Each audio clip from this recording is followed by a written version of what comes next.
From LinkedIn News, I'm Leah Smart, host of Everyday Better, an award-winning podcast dedicated to personal development. Join me every week for captivating stories and research to find more fulfillment in your work and personal life. Listen to Everyday Better on the LinkedIn Podcast Network, Apple Podcasts, or wherever you get your podcasts. From LinkedIn News, I'm Jessie Hempel, host of the Hello Monday podcast. Start your week with the Hello Monday podcast. We'll navigate career pivots. We'll learn where happiness fits in. Listen to Hello Monday with me, Jessie Hempel, on the LinkedIn Podcast Network or wherever you get your podcasts. Hey everyone, and welcome to our Throwback episode. In our Throwback episodes, we are reintroducing you to some of our most popular episodes. This is great for new listeners who want to learn more about the work we've done in the past, and it's a great refresher if you've been a listener for a long time. Enjoy. Marx, thanks for joining us today. Thanks for having me, Kwame. It's going to be a lot of fun, and it's a pleasure, brother. Absolutely. Listeners, I wish you could have heard the conversation we were just having. This is great. I kept telling him, hey, Marx, you got to stop. We have to save some of this magic for this interview. So I'm pumped to share this with you guys. So Marx, how about you tell us a little bit about yourself and what you do? Sure. So I just sold a company that I grew from one of America's no companies to Inc. 500 fastest growing company, number 383, then Inc. 5000 3 times. We sold the most exciting product on the planet, ink and toner, business to business, which is like toilet paper. Nobody cares unless it either breaks in your hands and or you have none and you need some. But we outsold the competition 5-1, meaning it would take 5 of their salespeople to sell as much as one of our salespeople sold. And the reason we did it was because we have a system, presentations, overrides, closes, stalling questions, what have you. But it was changing the mindset from thinking we're salespeople to understanding we're negotiators. And there's a big difference between thinking you're selling something and thinking you're negotiating for something. So we grew it, made myself, decamillionaire, financially independent, had a lot of fun. Then I crashed it, lost it all like a dummy, and then rebuilt it the second time, stronger, faster, better, by using certain key principles. And here we are today with your amazing audience, about to hopefully add some value. Fantastic. Yeah. And this is great. I know you will add a lot of value to the audience. The men and women here are stellar who are listening, and I can't wait to allow you to take us to the next level. And so listeners, you know how we usually do it. We have 3 main topics that we are going to address, and we are abandoning that format for today because I don't want us to feel restricted. And I think there's so many different directions we could go with the distinction between sales and negotiation. I don't want Marx and his experience to feel too corralled here. So Marx, I'll just hand it over to you. Where should we start when we're beginning to understand this distinction? So like I told you earlier, Kwame, I was doing okay as a salesperson, right? Making okay living, and the mentality, the mindset was, I must convince you of something. Now, if I have to convince you of something, you have this power struggle where you now hold the power over me. You can now dictate how I feel, what I say, what the terms are, because I need something from you. And if I'm needy, then I don't have any persuasive ability. And then I read a book that changed my thinking from, I'm really not a salesperson. I'm much more of a negotiator, which, by the way, is a lot more fun. And it makes the power dynamics equal. I'm no better or more powerful than the other person, but they aren't over me either. And so the change was, it's not, hey, Kwame, will you buy from me? Can I persuade you this? It's, of course, you're going to buy from me. The question is what, when, at what price, and how do we get the terms? Once I made that shift and I started talking to the individual on the phone as, of course, we're going to do a deal if we can negotiate a proper deal, it made me significantly more persuasive. And it took my income from $250,000 a year to over $1 million a year, selling the exact same product. So I believe that negotiation is where it's all at. And in fact, I think Roger Dawson said there is no profession that pays as much as negotiations. Oh, that's great. I love it. I love it. And, one of the things I really appreciate about this is the simplicity too, because you talk about very clearly how it created a significant shift, and you can clearly notice the results, the increase in the results there too, because of that shift. But the shift wasn't too strategic or tactical. It seems like it was all in your mindset. It's interesting you say that, because when I lost my first fortune, I had to go back and go, what did I do wrong? And I figured that out, by the way. And it's a different conversation. Like, tell me I made a bunch of mistakes. Somebody once said that you're either 1 or 2 or 3 moves away from greatness or disaster. Not 5 moves, not 10, not 100, 1, 2, or 3. And it was 3 moves that made me go from hero to zero like that quickly. But as I came back and thought, how did I sort of grow it the first time, and what can I do the second time? I was taught by a mentor of mine that as a CEO or a negotiator, or any position where you can persuade people, you have a role of 3. You're the chief strategist, chief builder, team builder, and chief sales officer or negotiation officer. But I realized that before those 3 roles came in was the mindset. And the mindset I define as, what do you hold to be true about yourself and others? What do you believe? Right. And if I, as a salesperson, believe that I need something from them, then it changes my behavior and it changes my emotions to one set. If I change that belief, a different mindset, that, hey, they are going to get what I want and I want what they have, and then we're going to negotiate it together, then that allows me to believe and behave in a different way. And so it's that change of going from need to equality. Like I think you talked about empathy, and you used a different word besides empathy. In one of your talks, one of your TED compassionate talks. Curiosity. Yeah, compassionate curiosity, right? So, and that is, I think, turns off the amygdala, turns on the neocortex, as we talked about, and then makes you go, that's interesting. That's a change in mindset for you. The techniques will follow if we change the mindset on top. So as people go out in your audience and they think about, what am I? I don't care if you're an attorney, if you're a business owner, entrepreneur, it doesn't matter. You're really a negotiator. Everything you do is negotiations. We sold the property on Monday, and I had called the Thursday before, and in one conversation, I saved myself $10,000 in 3-4 minutes, which was in my pocket. And that was a pretty big transaction. But I hung up the phone and told my kids, who are in their late teens, early 20s, look, I was on the phone for 5 minutes and I made $10,000. How great is that, right? Because a negotiation, and I can give you example after example after example. I signed up for a learning course, seminar that was supposed to be $1,600. I just asked for a discount, right, Kwame? And I gave an example, X, Y, and Z, and so they gave me a $500 discount. So in one email, save $500. Now, do I need the money? Not really. Will I take the money? Absolutely. But it's the fact that we need to understand that we are always negotiating. Now, someone might say, and your audience might agree or disagree with this, is that, Kwame, we hear this whole thing about win-win. We'll talk about Chris Voss here in a minute, about where he really got his information from and why it's lacking. And, I don't want to ask for more than I expect or yada, yada, yada. But hold on a second. 2 things. Why would you ever say no for the other person? Don't rob them of that choice. And secondly, they can always say no if they want to. I teach my kids, it's like, look, when you go to the restaurant, ask for a free dessert. Ask for something. Always ask for more than you expect to get. And they go, well, Dad, why? Son, not because you want to get something. It's because you're practicing the art of negotiating all the time. And they can say no to you. That's okay.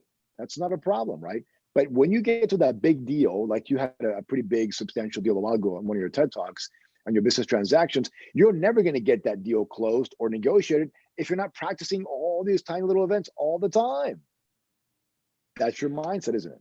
You're absolutely right. And I as you were telling it, listeners on the podcast, you probably wouldn't be able to see this, but YouTube, you'll be able to see it. I'm just smiling. I'm just grinning the whole time, because I tell people that all the time. Like in my book, Finding Confidence in Conflict, I talk about how if you don't have that confidence, it doesn't matter if you know the skills or techniques. It doesn't matter, because people can feel that, right? And even if you do, even if they don't feel it, right? You're in a situation where you're less likely to ask too. Like we have to practice that. I still practice that. I'm negotiating $1 million deals regularly. I'm still practicing this thing, right? And so we have to recognize that it's a skill that we will continue to develop. And really, again, what we're recognizing too is the interesting psychological dance that's occurring. Because again, you change your mindset to say, yeah, we're going to do a deal. We're just trying to figure out what that deal is going to be, right? And people can sense that confidence. And in every interaction, people are playing roles. And when you come into the conversation too needy, and you give away your power to the other side with that simple mindset saying, I need you to agree, people can sense that, and then it creates this alpha beta type of interaction where they can leverage you pretty easily emotionally. And when you put yourself on that same playing field, brace the rudders! Raise the sails! Raise the sails! Captain, an unidentified ship is approaching. Over. Roger. Wait, is that an enterprise sales solution? Reach sales professionals, not professional sailors. With LinkedIn ads, you can target the right people by industry, job title, and more. We'll even give you a $100 credit on your next campaign. Get started today at linkedin.com/marketer. Terms and conditions apply. people respond accordingly. Agreed. And that's why they say in negotiations, most of the books that you and I have read and people that we've learned from say, be willing to walk away. And what that's really saying is have the mindset. Now, I like to say, he who cares the least gets the most, right? And because, you talked about this in your TED Talk, and I think you're right on the money, about the amygdala, right? Being hijacked by ANI and the neocortex. And so now you mentioned three. You mentioned freeze, fight, or flight. But there's actually two more. There's fornicating and feeding, which I'm sure you knew, but why bring it up in the audience, right? So when ANI gets triggered, we either eat, we want to go, fornicate, we want to freeze, fight, or flight. Well, I don't want ANI, the amygdala, being triggered when I'm negotiating, because then that gets me off my game, right? Bruce Lee used to say that if he can get you to react when you're sparring, he now controls you, right? Because he now controls your movement and your emotion. In fact, Bruce had a temper. Bruce Lee had a huge temper. But when he got into a fight, he was always calm until he turned it on, in which case he would do his thing. But he needed to understand that he needed to calm the amygdala down and be present, be in the zone, and be like, okay, well, how do I respond to this? Negotiating is the same thing, right? I want to press your amygdala. I want to get you to go into the reptilian brain, because the only way I can get you to take action is if I hit the amygdala. I can't negotiate with you if you're in the neocortex. So I want the opposite response. On my amygdala, calm and relax, which is why I do havening and the Wim Hof breathing and all that other stuff, right? To keep training my amygdala, which is why Ray Dalio does meditation every single day, right? So he can train his amygdala to calm down, feel safe, feel relaxed, and think neocortex. But if you look at, for example, the president election, whether or not you love or hate Biden or Trump, it doesn't matter. But when you look at how they perceive and what they're trying to do, is they're trying to trigger the amygdala of the same party or the other party. Yeah. Once we trigger that, then we can get them, meaning the opposing individual, to behave or take action one way or the other. We talked about Chris Voss's book, which is a pretty good book, but it's like an appetizer, right? Now, what made him great was he took these fundamental principles, right? Mirroring, which he doesn't talk about properly, open-ended questions, and labeling, unlabels, all this stuff, which are just basics, and they're really profitable and powerful, and he mastered them. So that's a better strategy, but there's so much more left. It was Richard Bandler and John Grinder, who started a neurolinguistic program, which was where Tony Robbins got all his spiel from, who taught the FBI back in the 1970s. Now, Richard Bandler and John Grinder, they were in Santa Cruz, and they modeled successful behavior, particularly Milton Erickson was a hypnotherapist, Virginia Satir, Fritz Perlman, and these were people that were doing therapy. Now, in order for you to be persuasive, you have to be a very high persuader if you're doing therapy and you're effective. Because most therapists are not effective at all. In fact, statistics show that whether you go to therapy or don't go to therapy, you're exactly statistically likely to solve your problem or not. In fact, not going to therapy is 6% higher likelihood of not solving your problem.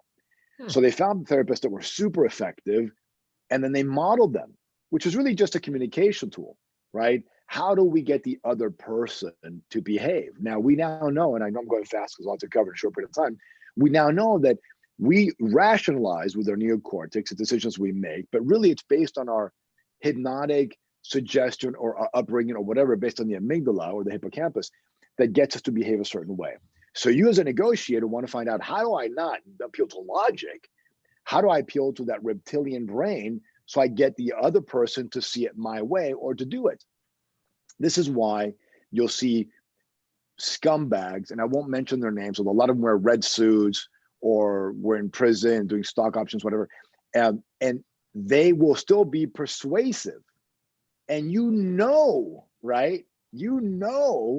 What they're saying. You're like, how is this guy saying this to me? But yet emotionally, it's almost like you can't help yourself, because the reptilian brain turns off the neocortex and it starts to affect it. And then look, you make zero actions, me too, no, everybody, unless we are emotionally connected to it.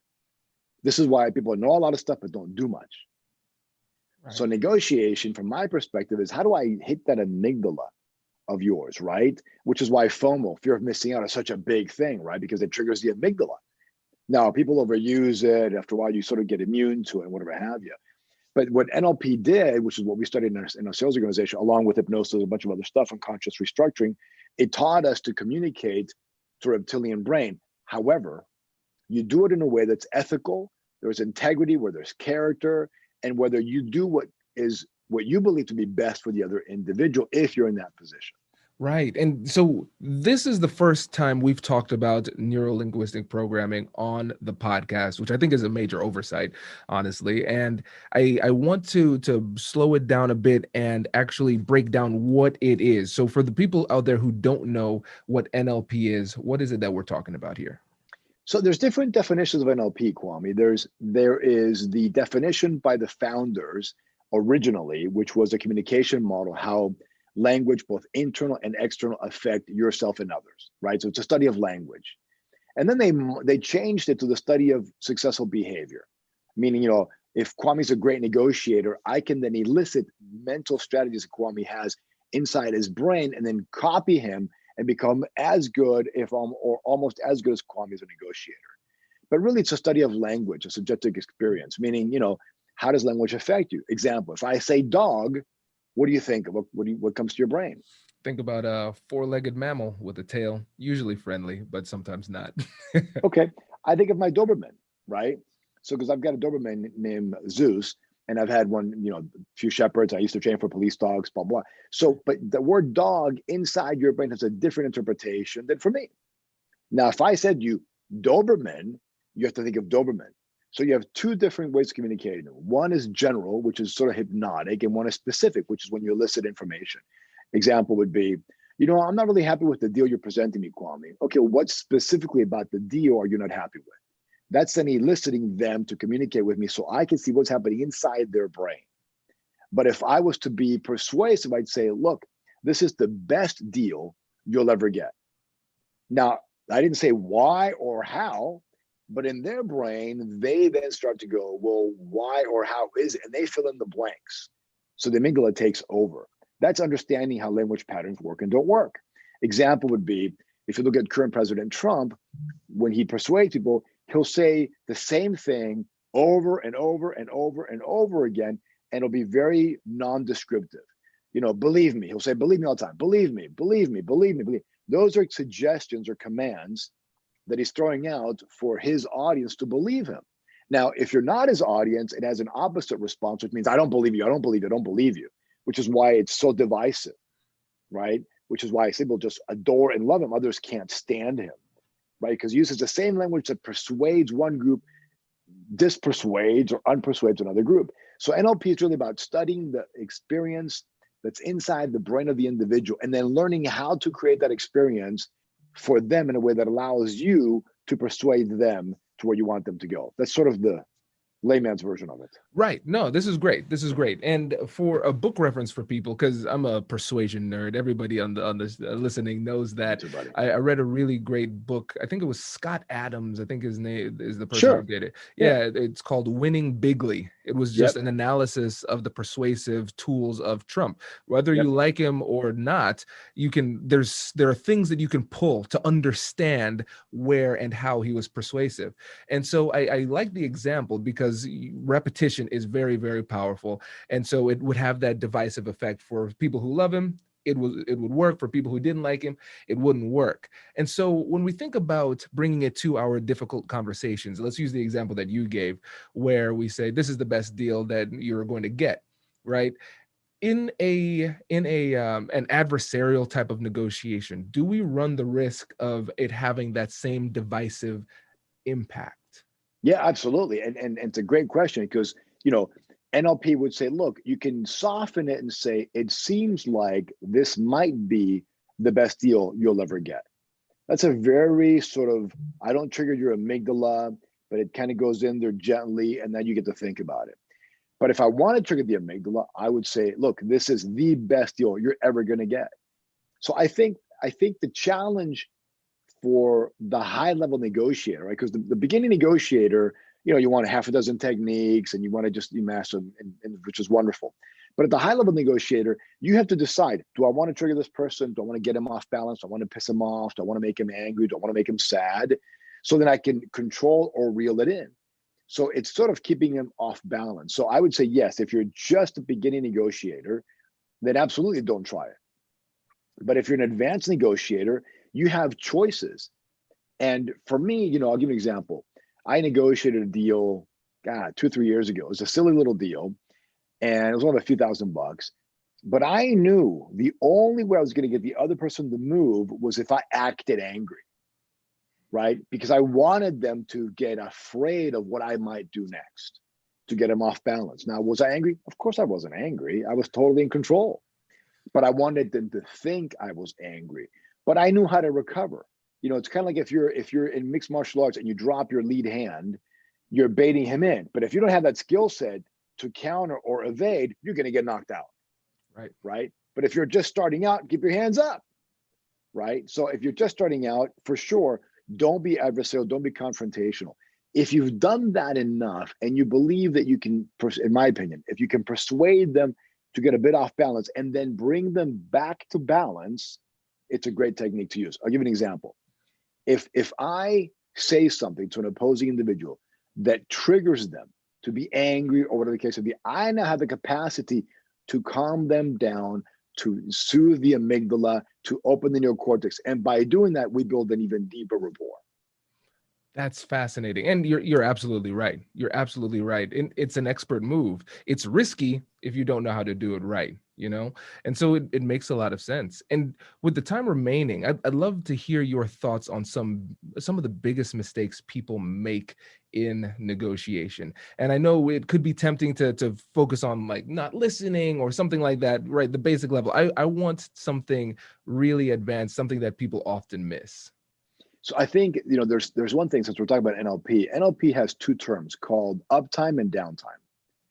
So downtime is when you're inside your head. You're thinking, you're talking, you're feeling, you're inside your head. So, the outside world is not as present for you. Uptime is you have no internal dialogue.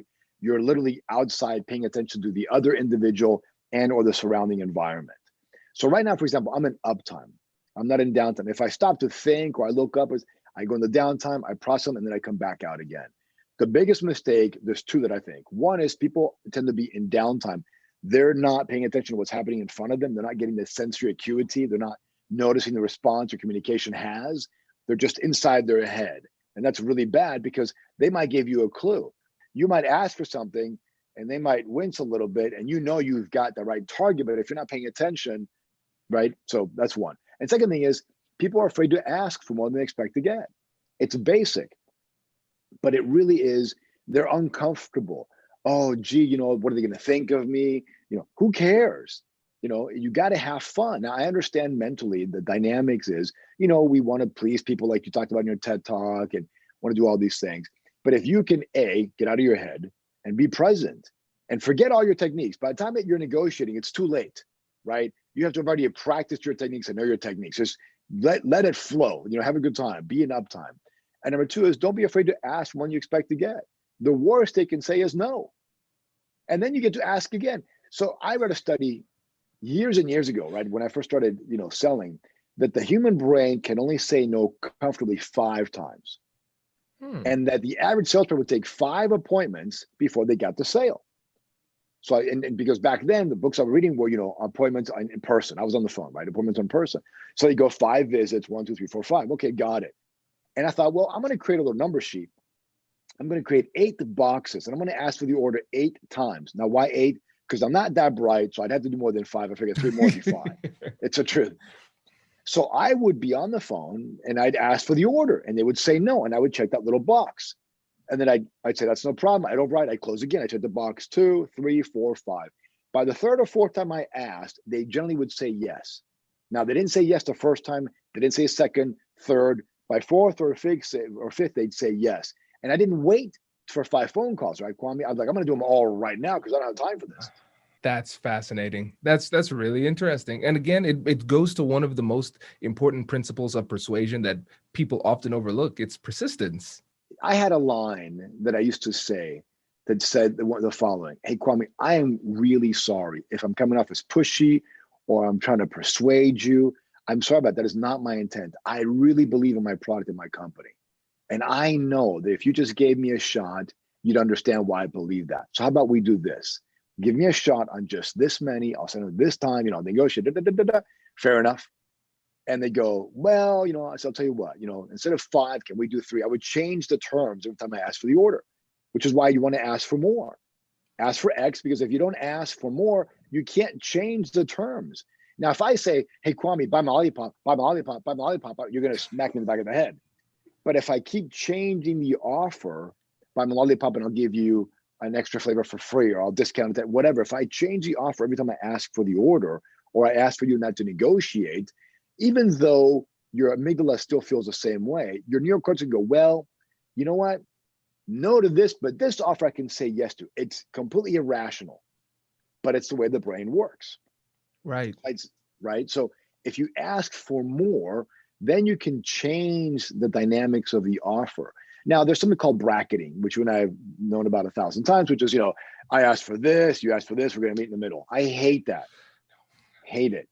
Yeah. That's bargaining, not negotiating, right? So don't ask what you think you're going to ask. Make the ask so outrageous. In fact, when I teach sales for my employees, I always said, the last one, which is ask for the order, is get a no. I never want a yes. I always want you to say no to me first. Because until you say no, we're not negotiating. So right. I don't want, people are afraid of the no. I love the no. It lets me know where you stand. See, if you say yes, and every book talks about this, I go, oh, I could have done better. Right? Oh, man, I feel like I got cheated on the negotiation because Kwame said yes off the bat. I always want you to say no. In fact, I want you to be offended. What? You out of your freaking mind? No way, dude. Now we can play. Now the real process starts, right? Forget about the presentation that I did at the beginning. Now I get to find out, what are your needs? What are your wants? What are your desires? And there's 3 different levels, right? Needs, wants, and desires. I got to meet your needs, maybe your wants, maybe your desires. But if I meet your needs at bare minimum, I'll persuade you. And I have needs, wants, and desires too, right? So I want to meet my needs, wants, and my desires, not just my needs, but I only want to meet your needs.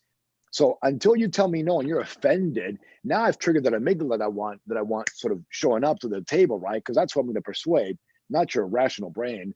So I'm going to go, no, do you have your freaking mind? I'm not going to do that. You're crazy. Now I get happy. I'm calm. I'm relaxed. Now I understand. Okay, great. So now, as long as you don't run away or hit me or whatever, right? I now can begin that negotiation process. And no matter what we end up at, you're going to feel that you won, because you went from a no, that was an outrageous demand that he made, to, okay, I can live with this. Because that law of contrast, right? Between, gee, he wanted $2 million. There's no way. I wanted to give him 300,000, but $1 million is better than 2 million, right? So I moved you up $700,000. I mean, and the property we just sold in California, nobody believed we're going to get to, we sold it for $2 million. No one believed we're going to sell for $2 million because the comps in the area showed 1.5, 1.6. What do you think we sold it at, Kwame? $2 million. Duh, right? Duh. And in the process, right, I had to teach my agent how to negotiate, and then I called the escrow officer and I said, no, hey, and I built rapport. Then I started looking at the fees and asked for a discount. So she gave me a discount. I was all over the place. And the whole transaction took me, we had the property on the market for a few months. I probably invested time, not going to property and looking at it, 5 hours of my time. And I made a nice return, right? And every time I pick up the phone or do something, it was instantaneous pay for me, right? But I would ask for something that made them flinch. Now, if they ask me for something, I'm going to flinch too. I'm going to go, why are you out of your freaking mind? No way, you're crazy. Because I want them to go, oh no, I'm offended them. They're upset. Yeah, but I'm still calm inside, right? But I want them to I want to trigger that amygdala. And I know it's the opposite of most people, but I calculated the other day, I've done over 150,000 transactions, closes in my lifetime. Selling on the phone, I can do 20, 13, 15 a day, right? And I know people teach, amazing stuff. From my experience, I want that amygdala to show up to the table, because if that shows up to the table, then I can soothe it. I can make it my friend, meaning their amygdala, right? And I get to play with it. If I do that, then I can persuade them. NLP, going back to circle one, just teaches us language patterns of how to help people see things, feel things, and hear things inside their mind that then will get them to take action. Because at the end of the day, if we looked at one word for negotiating or selling, it's action. As a persuader, I need you to do something, whether it's write a check, make a phone call, it doesn't matter what it is. I need you to take action. If I can't get you to physically do something, then I'm not negotiating the right way. That's right. Well, Marx, this has been fantastic. I really appreciate your time. How can the listeners get in touch with you, keep up with your work? Just let them know how we can connect. Well, they can email me at marxar@me.com, marxar@me.com. And, most people won't, because they just don't hear it. They'll love it.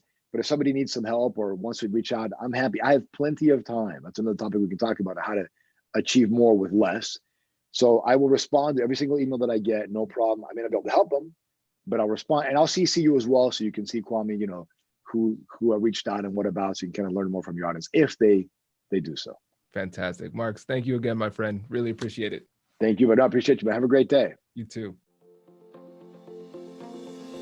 Congratulations! You've just joined an elite club. By listening to a full episode, you're now officially on the Negotiate Anything team. So welcome aboard. What most team members do is they subscribe to the podcast, because that allows them to automatically get the latest episodes of the show. The best things in life lie on the other side of difficult conversations. Keep learning, keep practicing, and keep getting better. Your relationships will improve, your career will soar, and you'll have the confidence you need to get the most out of these crucial conversations. Again, thank you for joining the team. We're excited to have you, and I will see you in the next episode. I'll catch you later.